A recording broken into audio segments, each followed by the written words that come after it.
Assalamualaikum, saya Siti Nurhidayah, kerap dipanggil Bunda Daya.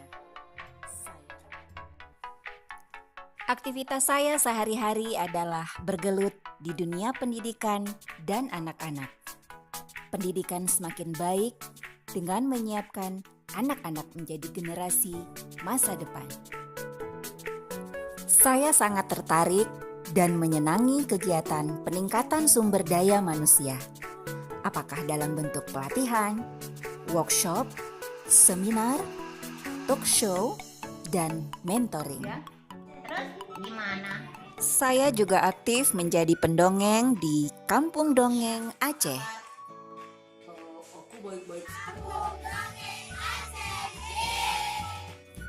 Saya juga seorang penulis.